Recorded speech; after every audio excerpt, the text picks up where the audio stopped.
School থেকে ফেরত পথে আলু কাবলি খাওয়ার দিনগুলো কিন্তু আমাদের প্রত্যেকের স্মৃতিতে রয়ে গেছে।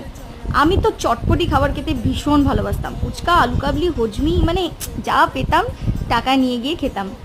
আর বাড়িতে আমি আলু কাবলি বানালে না এরকম সিম্পলভাবেই বানাই। এটা খেয়ে দেখো, মনে হবে যেন জাস্ট নস্টালজিয়ায় চলে গেছো। প্রথমে আলু সেদ্ধ, পেঁয়াজ কুচি আর ভিজিয়ে রাখা ছোলা সেদ্ধ করে দিয়ে দিয়েছি। তারপরে জিরে, ধনে, শুকনো লঙ্কা রোস্ট করে গুঁড়ো করে নিয়েছি। এই মশলাটাই হচ্ছে কি ইনগ্রিডিয়েন্ট। তারপর এর মধ্যে আমি দিয়ে দিচ্ছি বেশ খানিকটা বিট লবণ। আলু কাবলির ক্ষেত্রে নর্মাল নুনের সাথে তোমরা বিট লবণটাই বেশি ইউজ করবে, কারণ এতেই কিন্তু ম্যাক্সিমাম টেস্টটা আসে। তো বিট লবণটা ভালোভাবে মিলিয়ে নেওয়ার পর আগে থেকে ভিজিয়ে রাখা তেঁতুলটার পাল্পটা বের করে নেবো, ঘন পাল্প সেটা দিয়ে দেবো।